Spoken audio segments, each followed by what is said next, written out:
Welcome back warriors. जैसा कि पिछली क्लास में हमने संविधान के बारे में पढ़ा और संविधान में हमने कॉन्स्टिट्यूशनल फ्रेमवर्क, संवैधानिक ढांचा, जिसकी हम ऐतिहासिक पृष्ठभूमि पर अध्ययन कर रहे थे, जिसमें हमने पहला टॉपिक भारत में यूरोप का आगमन पढ़ा था। जिसके बाद अगर हम थोड़ा सा पिछली क्लास की चर्चा करें तो हमने जब आपको बताया कि 1764 में जब बक्सर का युद्ध हुआ और उसके बाद 1765 में जब मुग़ल बादशाह और कंपनी के बीच इलाहाबाद की संधि हुई और धीरे धीरे उसके बाद कंपनी व्यापारिक और राजनीतिक रूप से मजबूत होती चली गई। ब्रिटिश भारत में कंपनी के ऊपर नियंत्रण स्थापित करने के लिए ब्रिटिश संसद समय समय पर कई कानून और एक्ट लेकर आई, जिसे हम कंपनी के अधीन शासन के अंतर्गत पढ़ेंगे।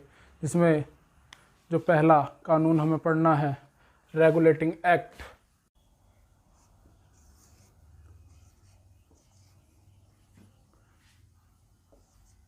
रेगुलेटिंग एक्ट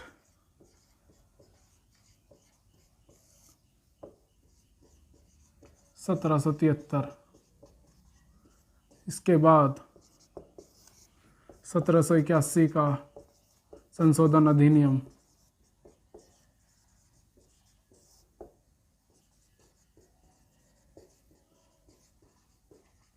1781 के संशोधन अधिनियम के बाद हमें 1784 का पिट्स इंडिया एक्ट पर चर्चा करनी है।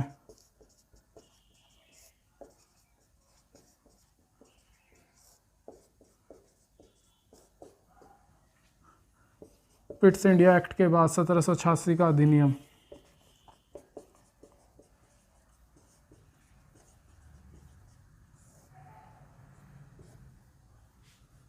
तो सर्वप्रथम हमें जो चर्चा करनी है वो है रेगुलेटिंग एक्ट 1773, जिसमें ब्रिटिश संसद ने पहली बार भारत में केंद्रीकरण के प्रशासन की नींव रखी। हेलो दोस्तों, आगे की क्लास हम यहाँ पे पेन और कॉपी के साथ करेंगे, क्योंकि मैं वीडियो तो कंप्लीट कर चुका था लेकिन ऑडियो रिकॉर्डर मेरी आवाज़ रिकॉर्ड नहीं कर पाया। इसके बाद मुझे यहाँ पे लेनी पड़ेगी। तो चले आगे की क्लास देखते हैं। हमारे थे रेगुलेटिंग एक्ट 1773। इसको मैं सीधा रख लेता हूँ, लिखता हूँ मैं रेगुलेटिंग एक्ट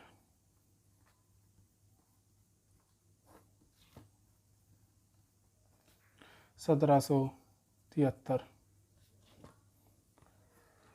इसमें ब्रिटिश संसद द्वारा बंगाल में कंपनी पर जो अत्याचार किए जा रहे थे, जो उसका कुप्रशासन था, उसके लिए आया था, उससे बचाने, वहाँ की जनता को उनसे बचाने के लिए, जिसका मुख्य उद्देश्य केवल कंपनी के कार्यों को नियंत्रित करना था एक तरीके से।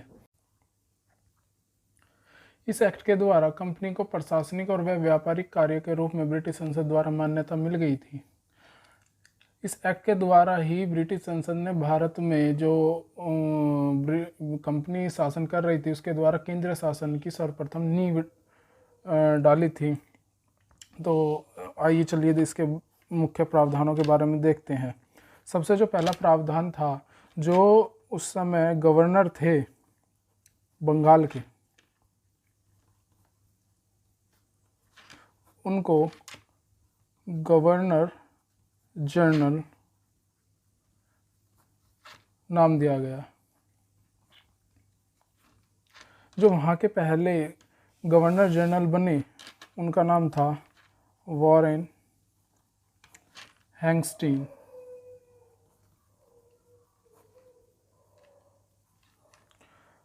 गवर्नर जनरल प्रथम जो थे वो वॉरेन हैंगस्टीन थे। और इसी के साथ जो अगला प्रावधान आया वो ये था कि यहाँ पर एक सुप्रीम कोर्ट की स्थापना होगी, जिसमें जो जज होंगे, एक न्यायालय की स्थापना जो कलकत्ता में उच्चतम न्यायालय बनाने की घोषणा की गई थी, जो 1774 में बनी। 1774 में एक उच्चतम न्यायालय की स्थापना। इसमें जो मुख्य न्यायाधीश थे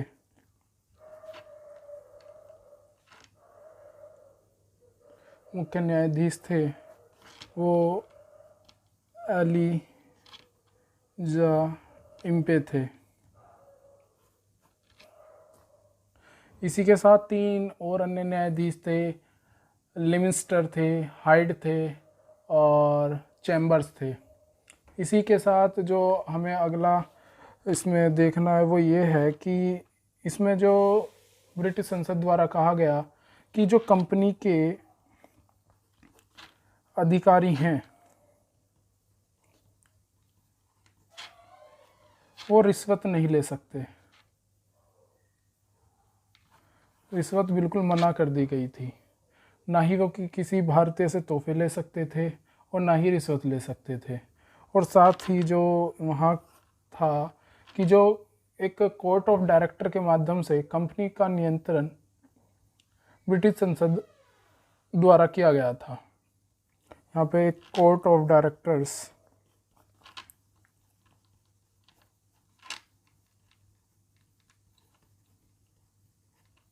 की स्थापना हुई इस एक्ट के द्वारा, जो कंपनी पर नियंत्रण करती थी। इसके द्वारा बस ये था कि जो राजस्व और राजस्व, सैन्य और जो वहाँ के नागरिक वाले मामले थे उन सब को ब्रिटिश संसद के समक्ष रखने का कार्य करती थी। साथ ही एक और बात ये थी इस एक्ट की जो महत्वपूर्ण थी कि जो गवर्नर जनरल थे वारेन हेस्टिंग्स, बाकी उस समय की जो 2 प्रेसिडेंसियाँ थी, वर्तमान में जो मुंबई है और उस समय की बम्बई प्रेसिडेंसी, और जो एक और बची उसका नाम था मद्रास, इन दोनों प्रेसिडेंसियों को बंगाल के अधीन कर दिया गया था। 1773 के एक्ट से पहले ये अलग अलग थी, लेकिन इसके बाद बंगाल के अधीन कर दिया गया था, इसको अधीन कर दिया गया था। इसके बाद बंगाल के गवर्नर जनरल के साथ एक 4 सदस्यों की कार्यकारी समिति का भी गठन किया गया था।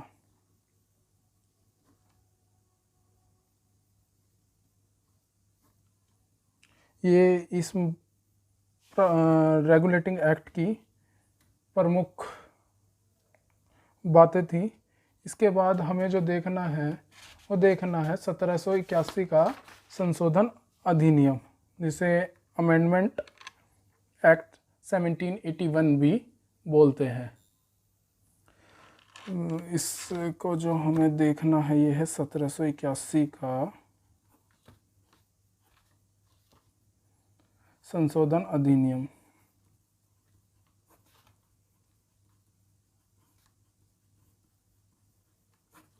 इसको 2 और नामों से जाना जाता है।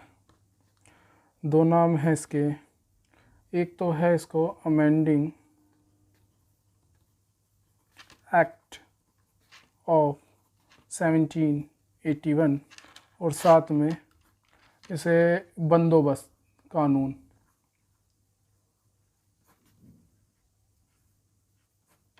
या फिर सेटलमेंट,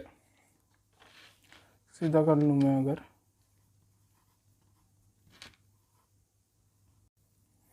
सेटलमेंट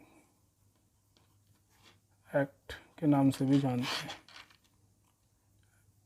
ये एम है, सेटलमेंट एक्ट। इसमें जो मुख्य था, सबसे जो प्रमुख बातें थी, इसमें जो गवर्नर जनरल था और जो उच्चतम न्यायालय थी उसके बीच उनकी शक्तियों का एक तरीके से सीमांकन कह लो, या एक तरीके से ये बता दिया गया था कि उनका अधिकार क्षेत्र ये होगा और उनका अधिकार क्षेत्र ये होगा। गवर्नर जनरल जो था कि उनका जो अधिकार क्षेत्र में ये चीज़ें आएंगी, और जो उच्चतम न्यायालय उनका अधिकार क्षेत्र केवल यहाँ तक होगा, उससे आगे वे कार्य नहीं करेंगे। इसमें अगर लिखें तो जो गवर्नर जनरल है और जो वहाँ की उच्चतम न्यायालय है, इन दोनों के बीच अधिकार क्षेत्रों का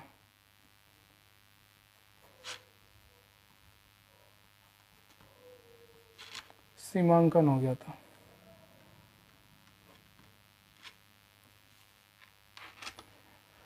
एक बात ये थी कि जो राजस्व संबंधी मामले आने थे जितने भी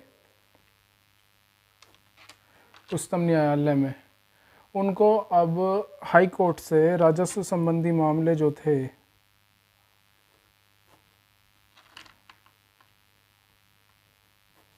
अब उच्चतम न्यायालय में नहीं जाएंगे।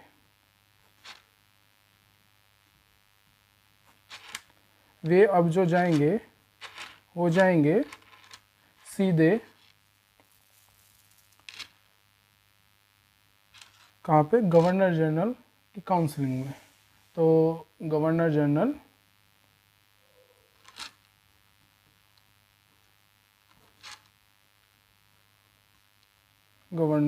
के यहाँ पर। और एक बात और कही गई जिसमें हम तीसरे रूप में देखेंगे कि जो वहाँ के प्रांतीय न्यायालय थे उनकी जो वहाँ प्रांतीय न्यायालय थे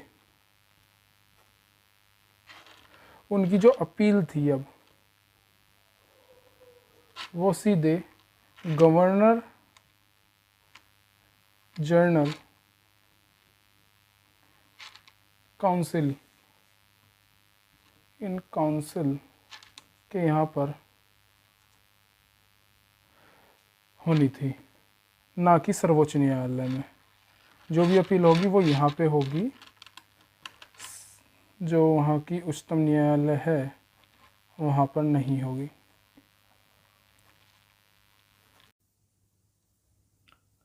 जो गवर्नर जनरल इन काउंसिल थी और जो प्रांतीय न्यायालय थे, जब इसके प्रांतीय न्यायालय जो गवर्नर जनरल इन काउंसिल के अधीन कर दिए गए उच्चतम न्यायालय के स्थान पर, तो हम एक तरीके से ये कह सकते हैं कि जो गवर्नर जनरल इन काउंसिल थी ये वाली, इसकी अगर हम बात करें, इसको हम लिख सकते हैं कि वो एक तरीके से अब प्रांतीय न्यायालयों का माई बाप हो गए थे। एक तरीके से माई बाप कह सकते हैं हम इन प्रांतीय न्यायालयों का, गवर्नर जनरल इन काउंसिल। और जो एक तरीके से साथ में इन्होंने इस एक्ट में ये भी कह दिया कि जो नियम और विनियम बनाने के अधिकार क्षेत्र थे वो भी जनरल इन काउंसिल को दे दिए गए थे। साथ में माई बाप भी कह सकते हैं। और जो इनके नियम और विनियम बनाने के अधिकार थे वो सब गवर्नर जनरल इन काउंसिल को दे दिए थे। इसके बाद अगर हम और देखें तो एक एक्ट और था इसमें। इस एक्ट की जो एक मुख्य बात थी उसको हम देखें कि इस कानून में जो कलकत्ता उच्चतम न्यायालय था उसके अंतर्गत वहाँ के जो जनता थी उनके या वहाँ के जो निवासी थे वो सब उसके अधिकार क्षेत्र में आ गए थे। जो कलकत्ता उच्चतम न्यायालय था इसके अंदर सभी वहाँ के निवासी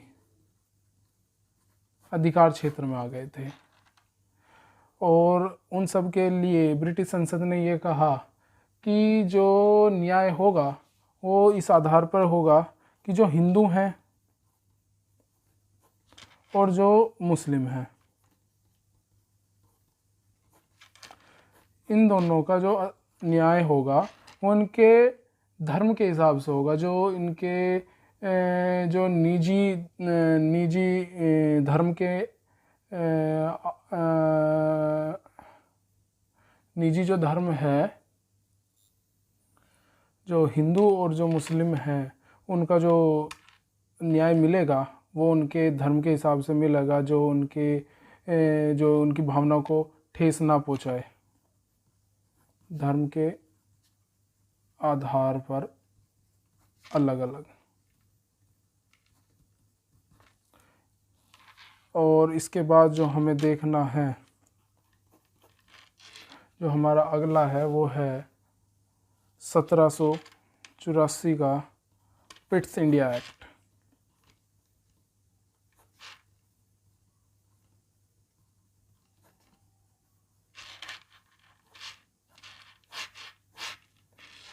जो पिट्स इंडिया एक्ट है वो जो 1773 में जो रेगुलेटिंग एक्ट आया और साथ में जो 1781 का संशोधन अधिनियम आया, जिसे अमेंडमेंट एक्ट 1781 बोलते हैं, उसकी खामियों को एक तरीके से दूर करने के लिए आया था। 1784 के इस एक्ट की जो मुख्य विशेषताएं थी वो इस प्रकार हैं। इसमें जो कंपनी के जो व्यापारिक कार्य और जो राजनीतिक कार्य, इन दोनों को अलग अलग कर दिया गया था कि अब व्यापारिक कार्य अलग होंगे और जो राजनीतिक कार्य हैं वो अलग होंगे। इसी के लिए अलग अलग बोर्डों की स्थापना की गई थी। जो राजनीतिक कार्य हैं, यानी कि ये वाले जो राजनीतिक कार्य हैं, इनके लिए जो बनाया गया था उसको बोर्ड ऑफ कंट्रोल बोलते थे, बोर्ड ऑफ कंट्रोल। और जो ये वाले जो व्यापारिक कार्य थे, इनके लिए एक निदेशक मंडल की स्थापना की गई थी। निदेशक मंडल की स्थापना की गई थी। जो मुख्य कार्य थे वो ये थे, यानी एक तरीके से ये कर दिया गया था कि दो अलग अलग निकाय बना दिए गए थे। इस प्रकार से द्वैत शासन की स्थापना हो गई थी। और जब द्वैत शासन की स्थापना हो गई कि राजनीतिक कार्य बोर्ड ऑफ कंट्रोल देखेंगे, इसको नियंत्रण बोर्ड भी बोलते थे, और दूसरा जो था व्यापारिक कार्य उनको निदेशक मंडल देखेंगे। और इसके बाद अगर एक और बात ये इस एक्ट की जो महत्वपूर्ण थी कि जो नियंत्रण बोर्ड था, जो बोर्ड ऑफ कंट्रोल था, जो राजनीतिक कार्य देखता था, वो भारत में जो सभी जो थे सैन्य मामले थे, यहाँ की राजस्व थे, जो नागरिक गतिविधियाँ थी, वो सब इसके अंतर्गत इसके कंट्रोल में आते थे, जो ब्रिटिश संसद को इसके बारे में रिपोर्ट करते थे। जो ये इसका काम था, जो सैन्य मामले थे, जो राजस्व वाले मामले थे, और जो नागरिक वाले, इन तीनों की जो गतिविधियां थी, इन सब को ब्रिटिश संसद के सामने रखते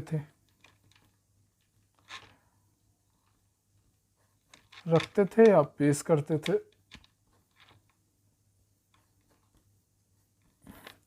ये था हमारा पिट्स इंडिया एक्ट। ठीक है, ये वाला। फिर इसके बाद हमें जो देखना है 1786 का अधिनियम, को बोलते हैं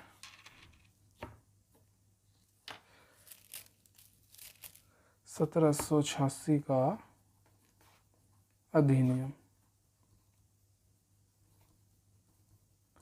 एक तरीके से ये वाला जो भी था, जो एक्ट है या ये जो अधिनियम आया था, ये एक तरीके से एक सेटलमेंट था। उस समय जो 1786 में बंगाल के जो गवर्नर जनरल नियुक्त किए गए थे, वो लॉर्ड कॉर्नवालिस थे।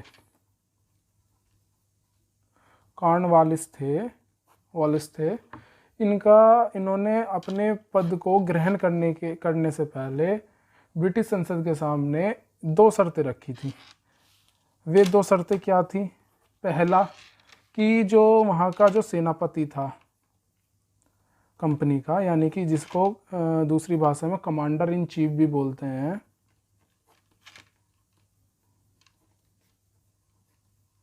चीफ, वो जो पद है वो,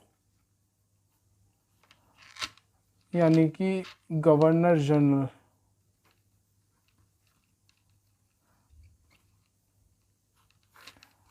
वो इसमें शामिल हो जाए, यानी कि governor general he commander in chief का पद ग्रहण करे, यानी कि वो उसी में ही सम्मिलित हो जाए। और दूसरा जो था, दूसरा प्रावधान उन्होंने ये रखा जो ब्रिटिश संसद थे उसके सामने, कि कोई भी विशेष मामला आएगा, जो हमने 1773 के रेगुलेटिंग एक्ट में पढ़ा था कि एक 4 सदस्यों की परिषद बनाई गई थी, उसमें जो उनका निर्णय होता था फाइनल डिसीजन, उसको वो पलट सके, ना मानने का अधिकार इनके पास हो। जो काउंसिल है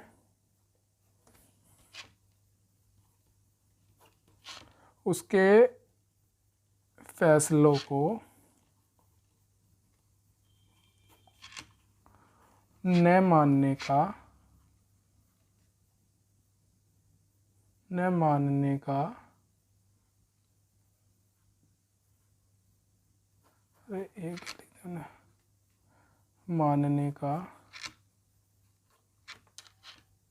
फैसलों को न मानने का अधिकार हो।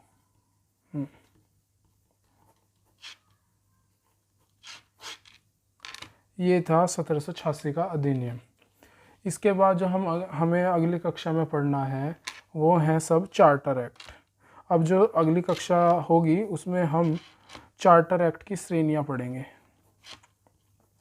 चार्टर एक्ट, इसमें जो सबसे पहला हमें जो पढ़ना है वो 1793 का चार्टर एक्ट है। फिर हमें 1813 का चार्टर एक्ट पढ़ना है। फिर उसके बाद 1833 का चार्टर एक्ट, और फिर हमें 1853 का चार्टर एक्ट। ये अगली कक्षा में हम करेंगे। ठीक है।